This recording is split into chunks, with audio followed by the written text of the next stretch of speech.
Hey guys, my name's Justin.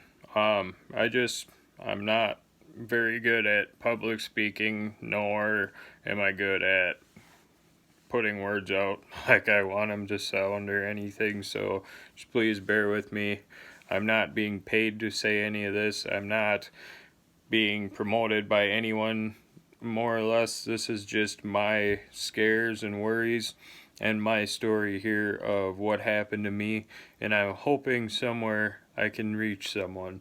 And what I wanted to talk to you guys about today was texting and driving. I hate the thought of it. I hate even bringing it up. But on June 22nd, 2017, my life was changed for probably about almost next to the worst. I was mowing ditch lines for a county when I was struck from the rear at 60, 65 miles an hour, undetermined yet. But the driver already admitted he was distracted, running late for work, didn't even know I was there. I was mowing, doing my job, doing absolutely nothing wrong. I had my signs set out, my lights, my beacons on, everything, and I was still struck. Why? Because you put that phone in your hand and you take your eyes off the road. Yeah, I could have been killed. It could have been a lot worse. Things could have been really bad. Um, I'm grateful that I'm alive. I'm grateful to be walking. Not very well by any means. I struggle. I have to use a walker or a cane for days that I might feel okay. But since that accident on June 22nd, 2017, I've had two back surgeries and I've lost feeling in about 60% of each leg. Loss of strength in one leg, not fully, about 20-30% strength remaining. I've battled trying to work. I've battled trying right after the accident. I tried to continue working until I was pulled off of work because the pain from trying to walk in the back, everything. I had just a lot of really bad things that happened since the accident, and not only the accident and the injuries and the pain I dealt with, I lost financial because you can't work. I mean, yes, I get recuperation a little bit from my job from the accident when it happened, but if anyone's ever been on that side of it, you know it's not enough, nor is it anywhere close to enough. And I'm not asking or begging for anyone's sympathy or donations or anything, so don't take that this way. All I'm asking for is for people to realize that that phone that you hold in your hand could potentially end someone's life or potentially end your own.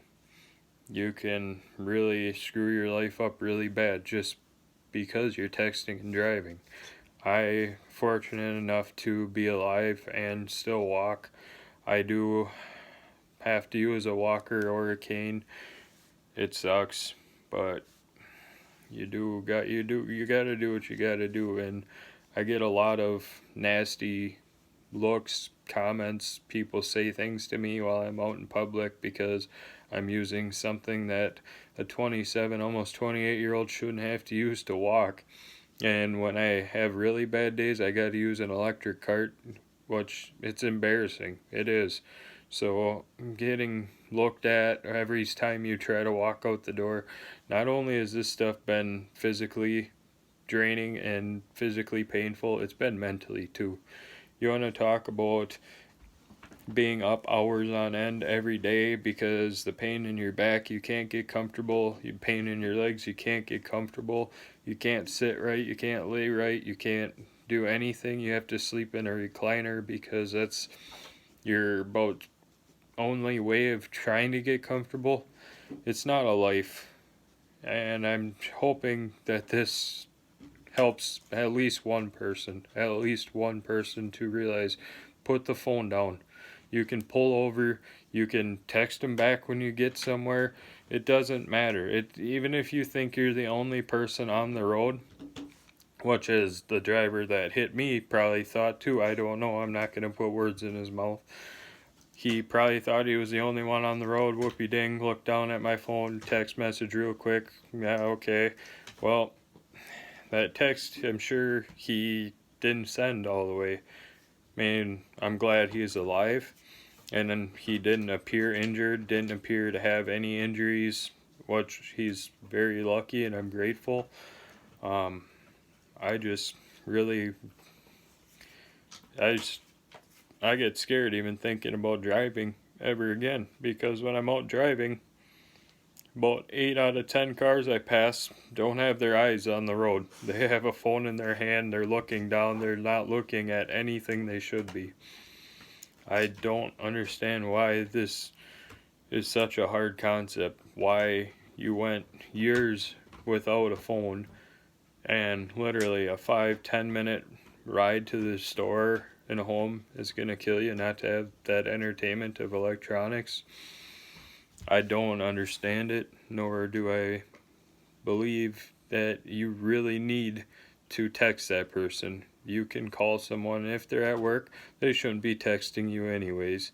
And if they're driving themselves, guess what? I don't condone using a phone, but calling someone while you're driving, I feel is still safer. Nor I do not condone it, nor do I tell you to do it, and I am not telling you to do it. I'm telling you, put the phone on the passenger seat, put the phone in the trunk. That's honestly where every phone should go when you get into a vehicle, is in your trunk, lid shut, no access to you. There's nothing in this world that's important enough for you to keep your eyes off the road and distracted that long. Your car at 60 miles an hour texting, you can go a far way. I'm not very good at judging distances and miles per hour and blah blah blah. I don't know. I used to be a gearhead. That's all I did. So my math side of things aren't very good. But yeah. So just trying to put the word out there, trying to hopefully change and help people live and survive, and hopefully you put the phone down. I mean, just that's all I ask. Thanks.